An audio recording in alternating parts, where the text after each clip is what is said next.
What's up, everyone? This is going to be sort of a post-tournament analysis. I gave my predictions before the spring finals started. Now I just wanted to talk a little bit about the teams, how I think everybody performed, and what my expectations kind of are for these guys moving into the next season.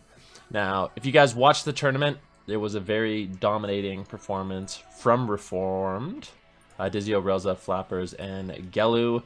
They didn't end up using Gelu in this tournament, but very seasoned, well-rounded player that definitely going to be a great addition as potentially the meta changes and stuff gets balanced a little bit, or things just get changed. So, Reformed obviously won. They have earned their spot to BlizzCon, and honestly, they smashed many of the teams along the way. They took down Method Orange first. Secondly, they went up against Super Frogs. Now, Super Frogs actually proved to be kind of a difficult opponent for them. That was their closest matchup in this tournament by far, I think. It kind of caught them by surprise, the RLS, how good Chanimals, Wealthy Man, and Cubsy, specifically Chanimals in that matchup really is on that Affliction Warlock, how well he kites. And I actually think the series they had against Super Frogs should have won because it was tied up 2-2. It was a very close game, and I think if just a few things changed differently, Super Frogs could have walked away with that series for sure, and that could have changed up the entire tournament. Then Reformed obviously went up against the Rejects twice in a row, and the Rejects didn't seem like they really had an answer for a jungle of this caliber because, like Zico's been saying to me all along, you know, he's talking about Reformed and the European teams, and I was like, you know, we have good hunters and priests and feral druids too. And he's like, yeah, but they're nothing like Reformed, and that's what a lot of the players in this tournament were saying after playing against Reformed, is there's just nothing like them. They go super aggressive, they're willing to pop their defensive cooldown so they can remain aggro in the matchup, really taking advantage of how strong True Shot Aura as well as that Incarnation are, and just really, really solid play. Was really impressed with Relza as well on that Discipline Priest, so well done to them. One thing about that though is Reformed, they only had to go up against a lot of the North American teams. When I talked to like XRB and I talked to Skillcat Black, they thought like they had a very reasonable chance against Reformed, but unfortunately the way everything played out, they didn't get a chance to play against them. Ascendant as well, if they had delay there.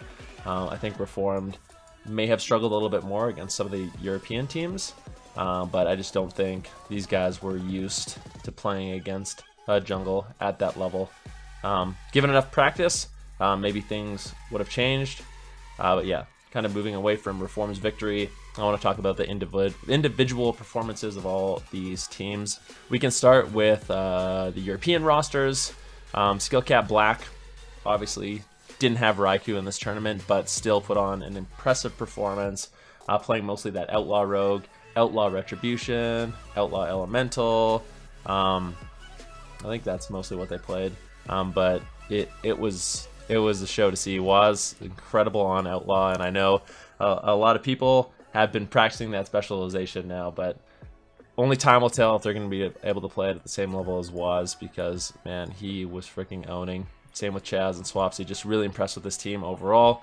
No land jitters, just felt like they played super solid throughout the entire tournament.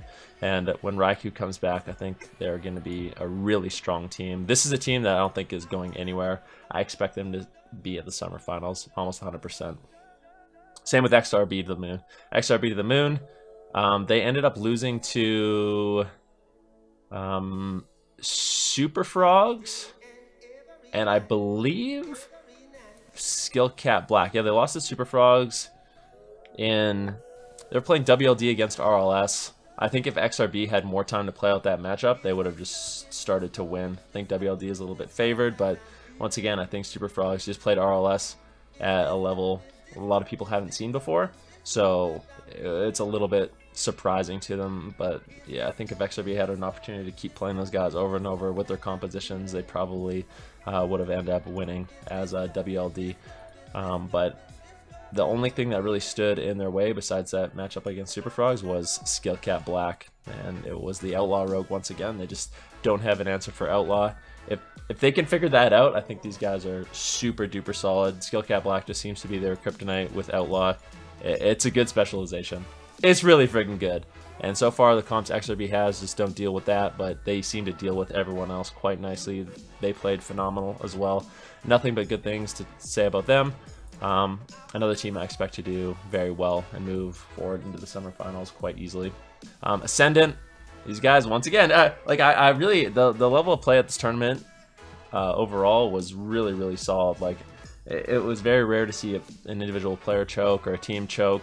Ascendant, they didn't have their rogue and they still put on a show. They won a series playing Shadow Priest, Discipline Priest, Frost Mage against sneakier snakes. They had a very close series against the Rejects in a matchup I don't think they're very favored in, but still put on quite a show. I made the Rejects work for it.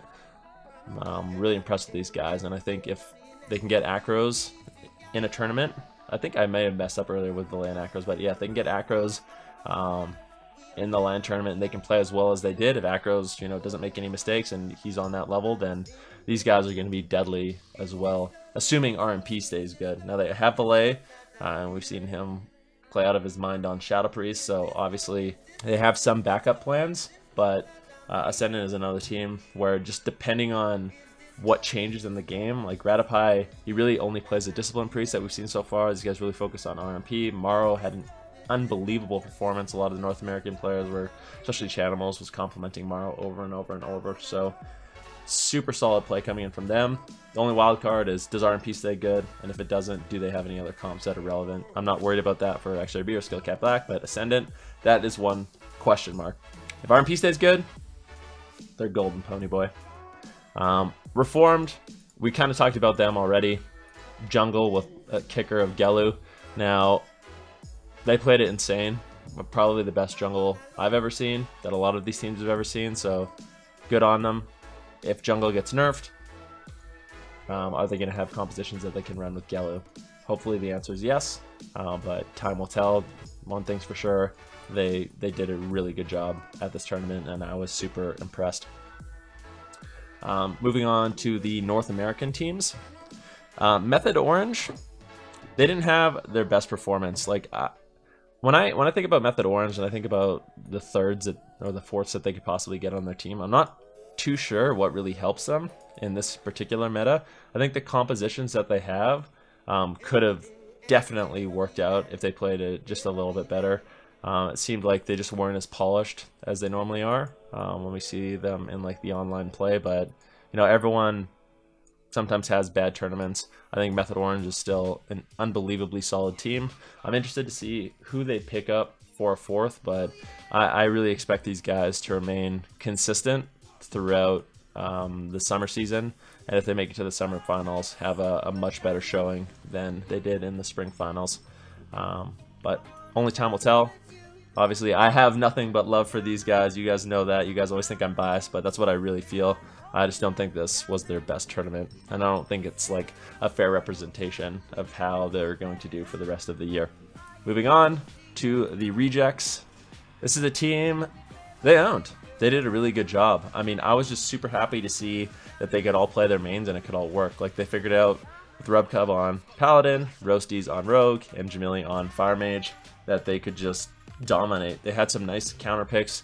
We saw some of them, and blind picks. We saw them have the all-in with the Moonkin, Rogue, Subtlety Rogue, Paladin, which worked out really well.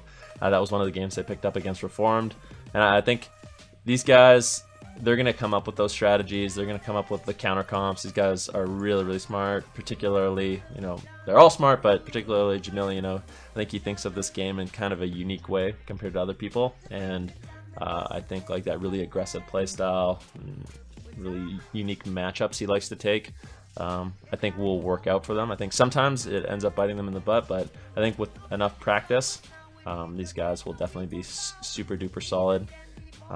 We'll just have to see. I mean, I'm not really too worried. Rubcub plays a whole bunch of healers. Jamili plays a whole bunch of casters. They have a Windwalker. They have a Rogue.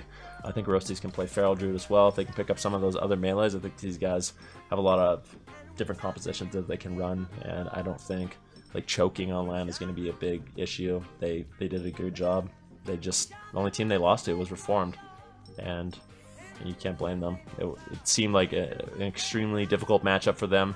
And yeah, another team I think is going to be really solid from North America throughout the entire year, assuming they stick together, and assuming they don't get destroyed too hard by changes. But even if changes come in, like I think these guys will remain super solid. Now, Super Frogs, throughout the online cups, we saw them mostly play the Arcane Asa RMP. We didn't really see that in this tournament. They played it a couple games, but they ended up losing most of them. The composition that really impressed me the most, obviously, was the RLS, and I think it surprised a lot of the teams in this tournament at just how good these guys are. I think Cubsy did an excellent job on the Shaman, pre-Earthen Shielding, Earthen Shield holding him a lot of goes. Was really efficient with his mana, knew when he had to push in aggro, when he had to play super, defensive. So Cubsy did an unbelievably good job on this team. Chanimals, obviously, on that Affliction Warlock, we didn't get to see him play that at all in the online cups, and I think a lot of teams and a lot of players kind of write him off. But then you see him play, and when you play against him, you're like, what is happening right now? Like, he's just always behind a pillar, but you're dead. It's like he's line of sighting you the whole game, and you can't hit him once, but somehow you have full dots on you, and you're all dead. And I don't get it. But yeah, when these guys played RLS, no matter who they were going against, I always believed that they had a solid chance. And Wealthy Man did a solid job on that. The Asa Rogue, but Asa Rogues are kind of limited in how much credit I can give him. Can't really take anything away from him though. Like some of his all-in strats where, they'd go super aggro with Vanish and Blind instantly. Worked out for them. Like I said, the RMP didn't really work out for them, so Mage didn't get to shine in this tournament. But another really solid player who was super key for them to make it to this tournament. So we'll have to see if Super Frogs decides to stick together. If they do, I'd like to see them pick up, a few different classes. Wealthy Man, if he's going to be the melee on their team, pick up a few different melee as well, and that way they have, Chanimals on Warlock and Mage on Mage, and maybe someone could play Ellie Shaman, so they could play different things. I think Wealthy Man can play that, but I think these guys are super solid players. I just don't know. I don't really have much to add to that. These guys are solid players. They played phenomenal, and if they stick together, I'm not really too worried that they won't be able to adapt. So, yeah. Sneakier Snakes. Now, this team didn't have their best performance, but I want to give them a little bit of credit because Sneakier Snakes throughout the qualification process, they seem like a team that they are good at adapting. So when they first play up against a composition or a strategy that they don't know about, or they haven't had a chance to play against, they get smashed. And I think that's what happened in this tournament. They played up against, a Pirate, and they played up against Shadow Priest, Discipline Priest, Frost Mage. Like, those are two compositions where it's just a giant question mark as jungle. Now, Sneakier Snakes, like we've seen in the past, they'll lose a matchup, they'll learn a little bit, and then they can win the matchup.